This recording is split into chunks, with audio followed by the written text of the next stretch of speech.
Hello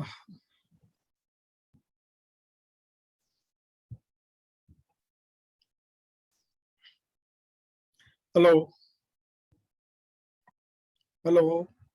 yes sir. Yes आवाज आ रही है students? Yes sir. Yes sir. Clear है ना? ओके। तो जैसा मैंने आपको बताया था, प्रिंटिंग के बाद में हमारा ये फिनिशिंग वाला पोर्शन चल रहा है। ठीक है, तो फिनिशिंग में आपको दो चीजें बता दी थी, आपके टाइप्स, क्लासिफिकेशन ऑफ फिनिश और नीड्स ऑफ फिनिश और ऑब्जेक्ट्स ऑफ फिनिश। ठीक है, अब कुछ प्रैक्टिकल के भी बताए थे मैंने आपको, है ना। नेक्स्ट जो है वो है हमारा application of various types of finish. देखिए आपके सिलेबस में कहीं कोई स्पेसिफाई दिया नहीं है कि ये फिनिश बतानी है आपको, ठीक है ना। लेकिन और जहां तक फिनिशिंग की बात है, हमारे टीसी डिपार्टमेंट में फिनिशिंग के अलग अलग सब्जेक्ट चलते हैं, ठीक है ना। फिनिशिंग का प्रैक्टिकल भी है, फिनिशिंग की थ्योरी भी है और स्पेसिफाइड फिनिशिंग भी है, ठीक है। तो पुराने जो पेपर्स मैंने देखे आपके, और उसमें जो फिनिश पूछी गई है या जिसके बारे में पूछा गया है, वो फिनिश मैंने यहाँ पर ली है, ठीक है। इनके अलावा भी कोई और फिनिश के बारे में आपको डिटेल चाहिए या जानकारी चाहिए तो वो फिनिश मैं आपको प्रोवाइड करवा दूंगा, ठीक है। तो कुछ वीडियो भी बने हुए हैं फिनिशिंग के, गए साल के हैं, लेकिन मैंने लेटेस्ट बनाई है जो भी है ये। आप एक बार इसको देखिए, फिर भी अगर कोई कंफ्यूजन हो आप पूछ सकते हैं, ठीक है, आपको बताया जाएगा। तो जो फिनिशिंग आपके यहाँ पर है, आवाज तो आ रही है students? Yes sir. Yes sir, आ रही है। आवाज तो आ रही है ना? कहीं मैं बोल रहा हूँ आपको आवाज नहीं आए और फिर टाइम बेकार हो, है ना। आ रही है सर। ओके। तो जो मोस्ट प्रोबेबली फिनिशेज है वो है आपके calendering. Calendering means simply ironing, fabric की आयरनिंग जो करते हैं वो कैलेंडरिंग कहलाती है। नेक्स्ट है सॉफ्टनिंग, ऐसी फिनिश जो फैब्रिक को सॉफ्ट फीलिंग दे, ठीक है। कई प्रोसेस होते हैं और इवन नेचुरल फाइबर्स जितने भी हैं वो सब वैसे तो सॉफ्ट होते हैं उनकी नेचुरल कंडीशन में, लेकिन ड्यू टू देयर इम्प्योरिटीज, ठीक है ना, due to presence of their impurities these fibers feels stiff और हार्श, ठीक है। इसको रिमूव करने के लिए हम सॉफ्ट फिनिश फैब्रिक्स को देते हैं, ठीक है। देन स्टिफनिंग फिनिश, कुछ फाइबर्स में स्पेशली पर्पस के लिए स्टिफ फिनिश देते हैं, जैसे मिलिट्री पर्पस के जो कपड़े होते हैं, पुलिस वालों की जो ड्रेस होती है, और इधर टेंट क्लॉथ है, ठीक है, इनको स्टिफ फिनिश दी जाती है ताकि ये कड़क रहे, उसके लिए स्टिफ फिनिश यूज लेते हैं। और क्रीज रेजिस्टेंट फिनिश, तो क्रीज रेजिस्टेंट फिनिश की जहां तक बात करें तो क्रीज आप लोग जानते होंगे, कोई बता सकता है what do you mean by crease? कोई भी स्टूडेंट?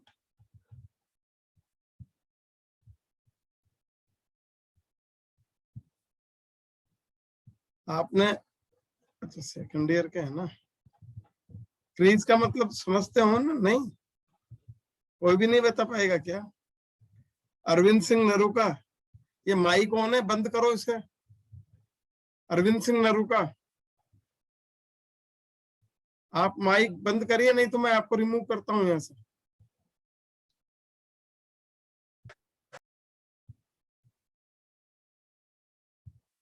माइक ऑन मत रखा करिए, ठीक है, इधर डिस्टरबेंस क्रिएट होता है। आप अरविंद तुम ही बताइए जरा, क्रीज का मतलब क्या समझते हो? क्रीज, हेलो अरविंद, जब है ही नहीं तो क्या फायदा, इसको हटाओ बीमारी को। सर वो कॉटन फाइबर क्लॉथ पर जो वो सलवट वो आ जाती है, वो होता है क्रीज। क्रीज, ठीक है। देखिए दो चीजें हैं, कौन बोल रहे हैं? काजल, उर्वशी पारवानी। Urvashi Parwani, very good. देखिए, दो चीजें हैं, क्रीज और रिंकल्स, ठीक है ना। तो जब हम आयरनिंग करते हैं तो हमें फैब्रिक पर क्रीज डालने की जरूरत पड़ती है, ठीक है ना। आपके जैसे शर्ट है या पैंट है, कुछ जगह पर वहां पर क्रीज डालनी पड़ती है हमें, ठीक है ना, अच्छी लगती है, ठीक है, इसलिए। लेकिन जब हम कहीं बैठते हैं, कॉटन के कपड़े पहने हुए हैं, तो अनवांटेड सिलवट्स आ जाती है उसमें, उनको रिंकल्स बोलते हैं, ठीक है। तो यहाँ पर क्रीज रेजिस्टेंट का मतलब है रिंकल फ्री फिनिश, ठीक है। रिंकल फ्री या रिंकल रेजिस्टेंस मीन्स कॉटन का कपड़ा हो, सेल्यूलोजिक फैब्रिक हो, अगर हम कहीं बैठते हैं तो उसमें क्रीज नहीं पड़े या रिंकल्स नहीं आए, उसके लिए हम क्रीज रेजिस्टेंट फिनिश फैब्रिक में देते हैं, ठीक है। नेक्स्ट है हमारे फ्लेम रिटार्डेंट। देखिए, ऐसी कोई फिनिश हमारे पास नहीं है या जो नहीं बनी है जिसको हम फ्लेम प्रूफ कर सकें। मींस फ्लेम प्रूफ का मतलब अगर ब्रॉडली देखा जाए तो ऐसी फिनिश जो किसी फैब्रिक पर अप्लाई कर दें और कपड़े में आग नहीं लगे, ठीक है।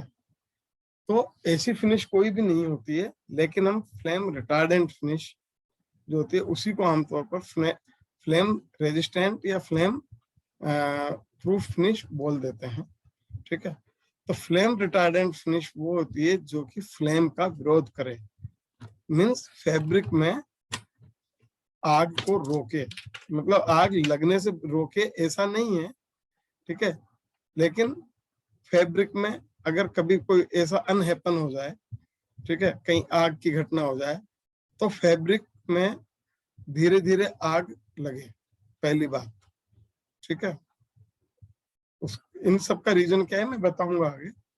जैसे फ्लेम रिटार्डेंट फिनिश अगर किसी फैब्रिक पर चढ़ाते हैं तो हम आशा कर सकते हैं कि कंपैरेटिवली अदर फैब्रिक्स, उस फैब्रिक में आग धीरे लगेगी, ठीक है।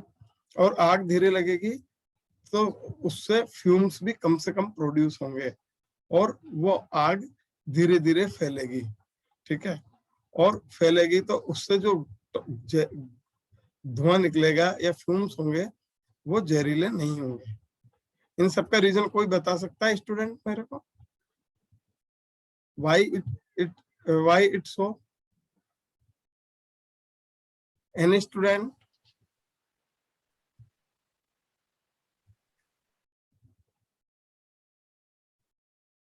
बोलिए भाई। अंकित जांगिड़, अंकित जांगिड़, हाँ बोलो। सर, अभी जो मैंने बताया इसमें से कुछ समझ में आया क्या? Yes, फ्लेम फ्लेम रिटार्डेंसी के बारे में बताया है, कुछ समझ में आया होगा? अरे बोलो भाई। नो सर, हैं? No sir. क्यों समझ में क्यों नहीं आया? इतना सिंपल हिंदी में तो समझा रहा हूँ यार, इतना बताने के बाद भी क्या समझ में क्यों नहीं आ रहा है? हैं?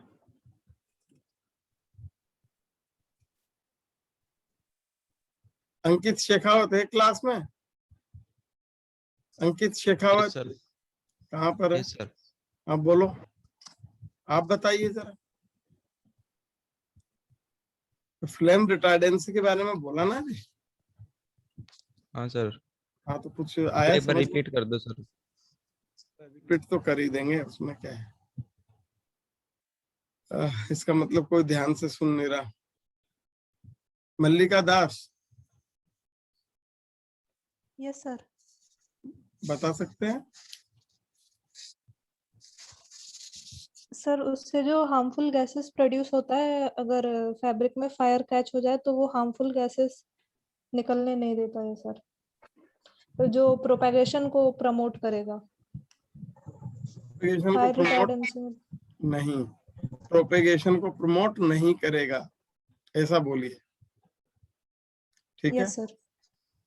फ्लेम रिटार्डेंट इनिशियल शुरुआत से बोलिए ना, भाई फ्लेम रिटार्डेंट फिनिश वो है जो नंबर 1 तो फाइबर्स में आग को प्रोपोगेट नहीं करेगा।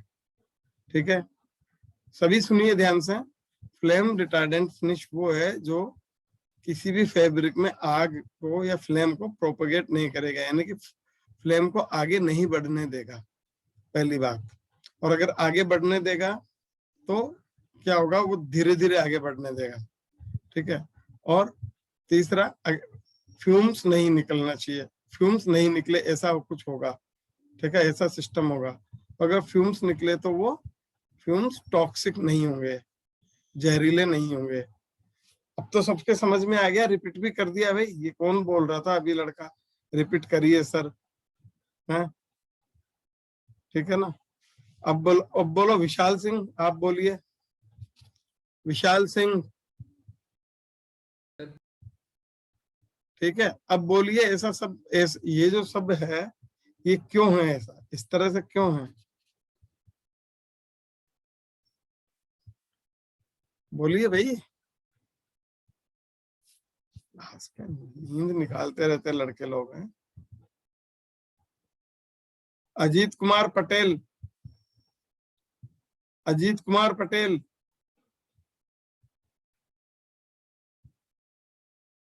अजीत है क्या? हेलो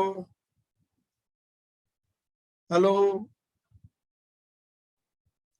रिमूव करो, जब बैठे ही नहीं तो हटाओ इसको।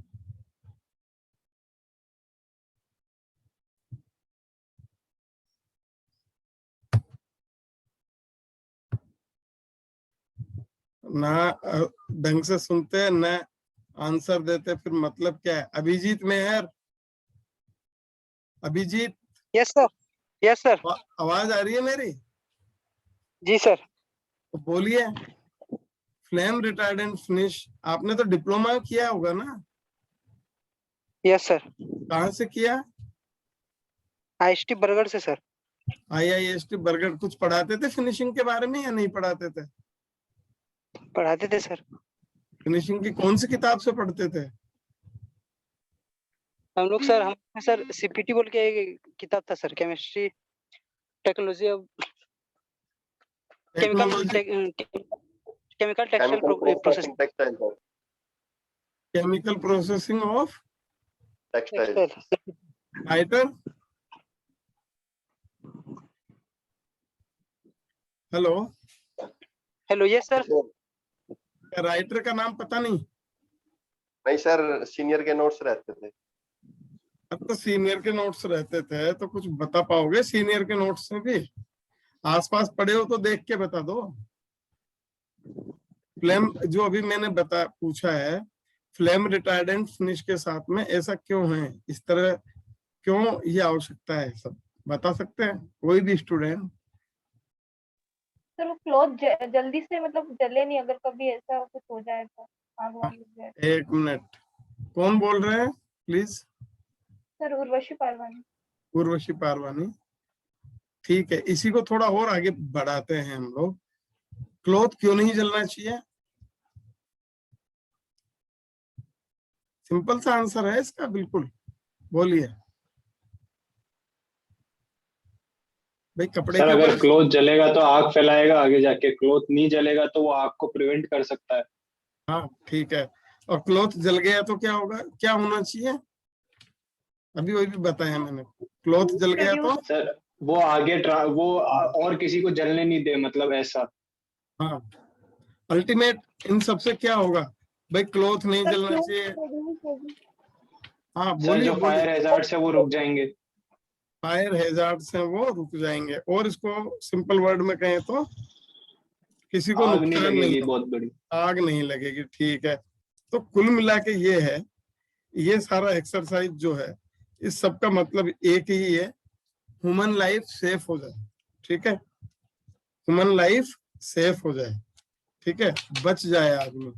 भाई देखिए, ये फिनिश ऐसी नहीं है कि आग को लगने से रोक सके, लेकिन आग लग जाए तो धीरे धीरे लगे, तो धीरे धीरे लगने से क्या होगा, आदमी बच के भाग सकता है। ठीक है, दूसरा, अगर मान लीजिए आग लग भी जाए, मान लो आग लग गई, कई बार ऐसा होता है कि आदमी जलने से नहीं मरता, वो घुटन से मर जाता है, जहरीला धुआं निकलता है, उससे उसका दम घुट जाता है और वो मर जाता है। कई ऐसे फायर एक्सीडेंट्स होते हैं। तो क्या है, आदमी मतलब जलने से बचे, साथ में धुएं से भी बचे। बताया था ना अभी कि भाई आग लगे लेकिन धीरे धीरे लगे, और धीरे धीरे लगे तो जो धुआं निकले वो क्या हो, टॉक्सिक नहीं हो, जहरीला नहीं हो। तो इन सब का अल्टीमेट क्या है, ह्यूमन लाइफ सेफ हो जाए। ठीक है, तो फ्लेम रिटार्डेंट फिनिश वो होती है जो कई जगह पर वैसे काम आती है, जैसे पेट्रोल पंपों पे काम करने वाले वर्कर्स के, और माइंस में जहां पर कोयले की माइंस होती है वहां पर कपड़े पे इसी से बनते हैं, फ्लेम रिटार्डेंट फिनिश देते हैं उनके कपड़ों को। ठीक है, कोल माइंस में, और आपके एमिनेशन में, गोला बारूद जो बनते हैं मिलिट्री वगैरह के, उनमें। ठीक है, और बुझाने वालों में से है आग बुझाने वालों में से, फायर फाइटर्स में, और इस तरह की जो भी ऐसी जगह है जहां पर कि आग लगने की संभावना हो। इवन टाकीज, जो सिनेमा हॉल वगैरह होते हैं, उन सबके जो पर्दे हैं, सिनेमा हॉल, कॉन्फ्रेंस हॉल, और भीड़ भरी जगह, भीड़ भरे हॉल वगैरह होते हैं, शादी, मैरिज हॉल वगैरह, उन सबके पर्दे फ्लेम रिटार्डेंट फिनिश के फिनिश से फिनिश्ड होने चाहिए। रूल्स ऐसा होता है ताकि अगर वहां कभी ऐसी दुर्घटनाएं हो भी जाए तो आदमी सेफ हो, बच निकले वहां, मतलब जो डेथ रेट है वो कम से कम हो। ठीक है ना, ये फ्लेम रिटार्डेंट फिनिश हुई। अब हीट सेटिंग, ये पॉलिस्टर और उसके ब्लेंड से रिलेटेड फिनिश है। ठीक है ना, तो इसमें क्या होता है,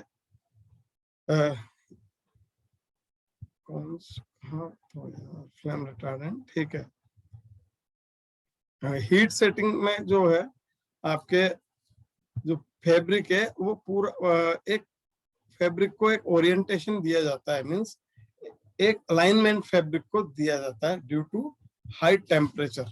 ठीक है, इससे क्या होता है, हीट सेटिंग से फैब्रिक प्री श्रिंक भी हो जाता है, और हीट सेटिंग देने के बाद में डायमेंशनल स्टेबिलिटी परमानेंट हो जाती है, मींस फैब्रिक बाद में सिकुड़ता भी नहीं है और इसकी लस्चर भी बढ़ जाती है।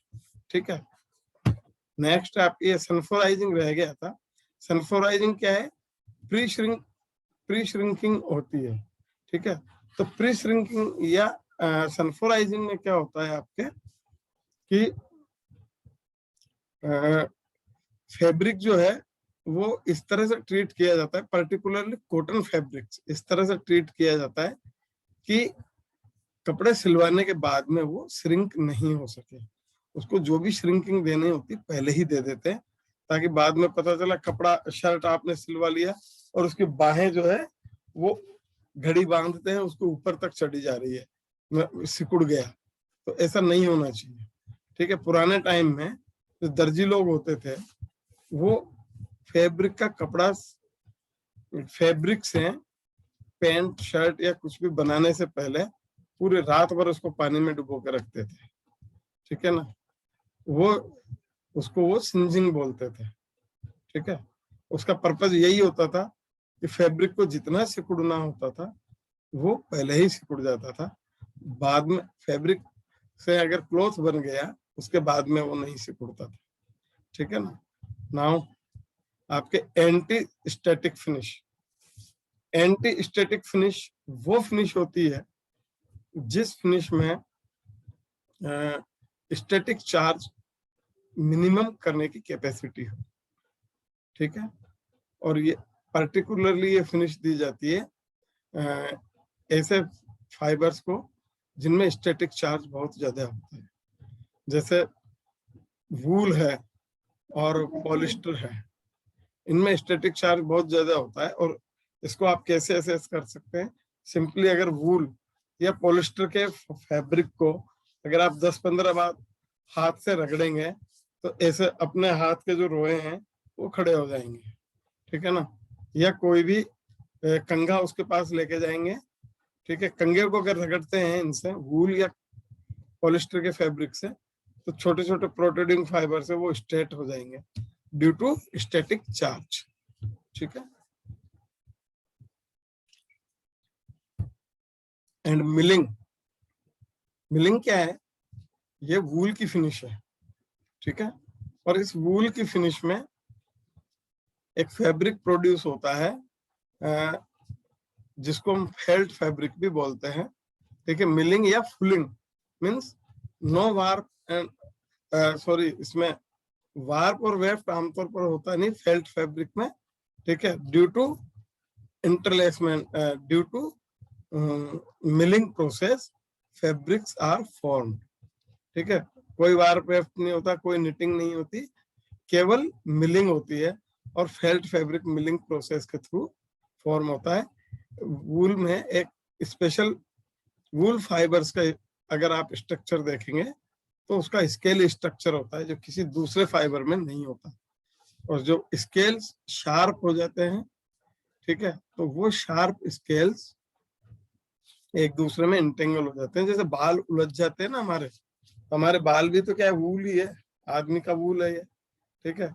तो जो बाल है ये भी आपस में उलझते हैं और इसके उलझने के कारण स्केल्स ही होता है, ठीक है। तो ये मिलिंग फिनिश हुई। नेक्स्ट है आपके organdie finish. Organdie finish that is silk like cotton. Means cotton का जो फैब्रिक है उस फैब्रिक को कुछ सेकंड के लिए, मतलब 2 second, 5 second, 10 second maximum, particular cotton के फैब्रिक को कुछ समय के लिए, कुछ समय मतलब in time of second, in seconds, it is treated to sulfuric acid. You know sulfuric acid जो होता है वो कॉटन को क्या कर देता है, डिसॉल्व कर लेता है। लेकिन यहाँ पे हमें कॉटन को डिसॉल्व नहीं करना, केवल कॉटन का जो यार्न है उसको बहुत थोड़ा सा हमें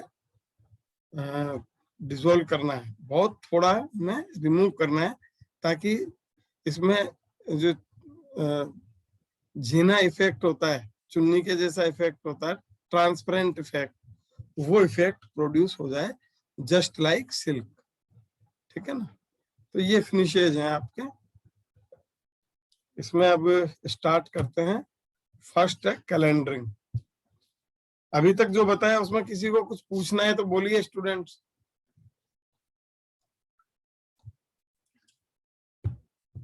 एनी क्वेरी?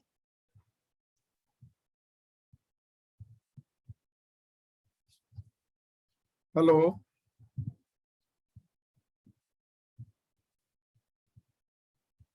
कुछ पूछना है भाई? नो ठीक है, नो सर। आगे बढ़ते हैं। कैलेंडरिंग। कैलेंडरिंग क्या है? कैलेंडरिंग इज आयरनिंग और ह्यूज और लार्ज स्केल, ऑन ह्यूज और लार्ज स्केल। कैलेंडरिंग केवल आयरनिंग है, इससे अधिक इसमें बहुत ज्यादा कुछ नहीं है, ठीक है। तो इंडस्ट्री में फैब्रिक को बढ़िया बनाने के लिए, घर में भी अगर हम जैसे पार्टी में जाते हैं, कहीं और जगह जाते हैं, घर से बाहर निकलते हैं, फैब्रिक जो होते हैं, फैब्रिक के हमारे जो कपड़े होते हैं, पैंट शर्ट होता है या एनी अदर फैब्रिक, उन पर हम प्रेस करके रखते हैं, ठीक है, पहन के जाते हैं ताकि हम अच्छे दिखें। लेकिन इंडस्ट्री में अगर इस तरह प्रेस करेंगे तो वहां जहाँ हजारों मीटर कपड़ा या कुछ कुछ इंडस्ट्रीज में लाखों मीटर कपड़ा रोज बनता है, उनको इस तरह से आयरनिंग नहीं कर सकते, ठीक है। तो इससे बचने के लिए वहां क्या करते हैं, कैलेंडर यूज लेते हैं। कैलेंडर का मतलब सिंपल सा रोलर होता है। एक रोलर एबोनाइट का होता है जो नीचे की तरफ होता है, दूसरा रोलर जो होता है वो स्टील का होता है जो उसके ऊपर में होता है, ठीक है। एक सिंपल सा प्रोसेस। कुछ जगह पर 7 बाउल, 3 बाउल, 5 बाउल रोलर काम में लिए जाते हैं, ठीक है। तो सिंपल सा ये है, एक रोलर एबोनाइट का, दूसरा रोलर स्टील का। स्टील का रोलर गर्म होता है, जिस तरह आयरन गर्म होती है, उनके दोनों के बीच में से फैब्रिक को पास कर देते हैं, ठीक है। फैब्रिक पर क्या होता है, प्रेस हो जाती है, बस और उसमें चमक आ जाती है, उसके रिंकल्स जो होते हैं वो रिमूव हो जाते हैं, ठीक है। और फैब्रिक में जो एयर गैप्स होते हैं वो कम हो जाते हैं, ठीक है, क्योंकि प्रेशर भी पड़ता है। जो ही फैब्रिक के ऊपर प्रेशर पड़ा, वार्प और वेफ्ट के बीच की जो एयर ट्रैप की हुई है वो सब निकल जाती है, ठीक है ना। तो ये एक कैलेंडरिंग प्रोसेस हुआ। और सुन लीजिए, calendering is ironing on huge और large scale beside making the fabric free from wrinkles. By calendering, it is possible to raise the luster of the fabric. Luster का मतलब होता है चमक। Make it compact by closing of threads. Threads अगर पास पास आएंगे तो fabric क्या होगा, कॉम्पैक्ट बनेगा। Impart a soft handle and thready or linen-like appearance to it, ठीक है।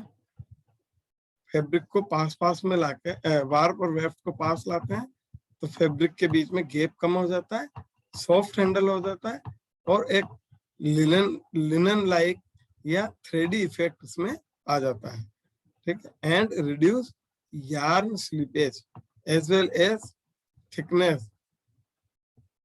Thickness of the fabric.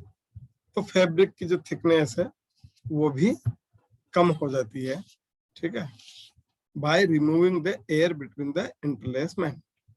ये इतने काम इसमें होते हैं, ठीक है। आप गौर से देखेंगे तो ये सभी काम हमारे जब हम आयरनिंग करते हैं उसमें भी होते हैं।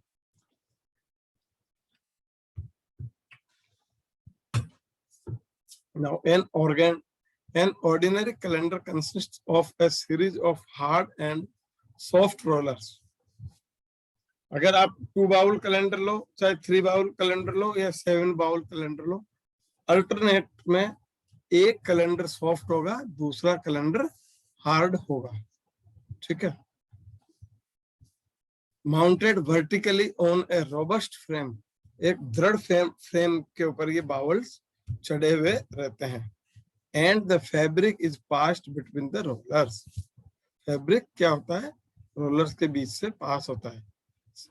अब डिफरेंट टाइप के कैलेंडर्स आप देखिए कौन कौन से होते हैं। Swissing calenders, friction calender, chasing calenders, Schreiner calenders and embossing calendars are different type of calendars used in different effect.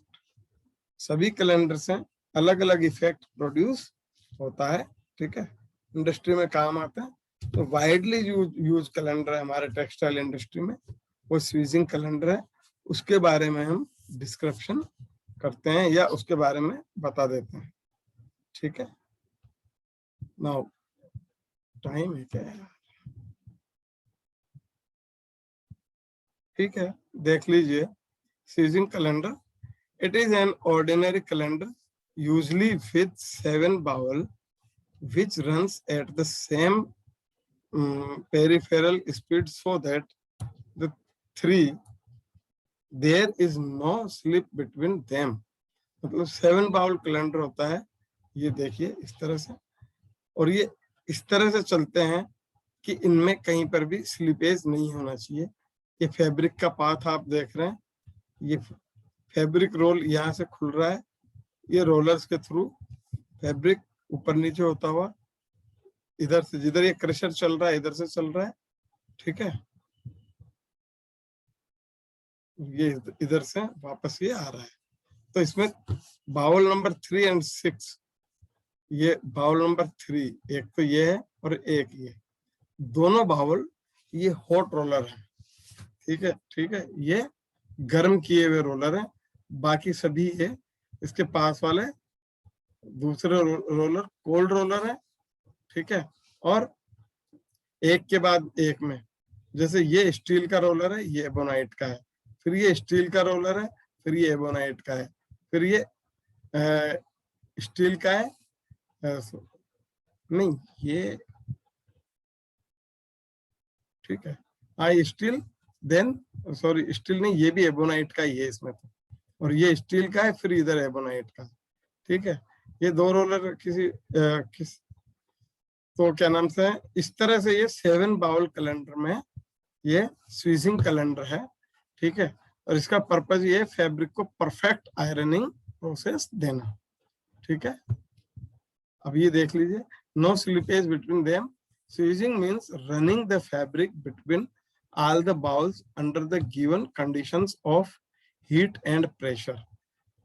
Means temperature सभी बाउल्स के बीच में मेंटेन रहता है इसका, ठीक है। The process closes the pores of the fabric and simply flatten it depending upon the pressure between the bowels and the plasticity of the cotton fabric, ठीक है। तो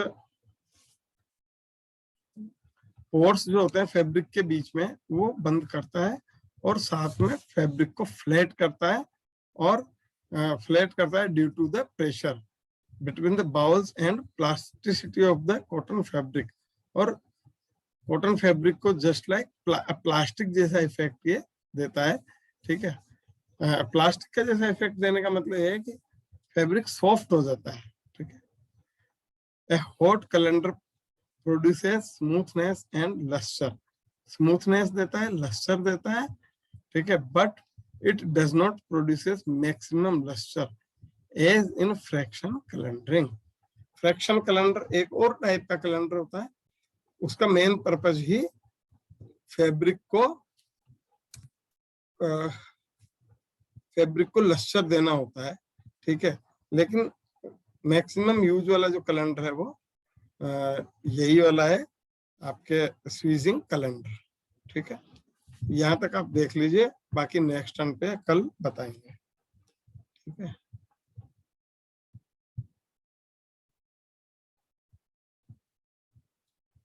इसका फोटो आ गया है।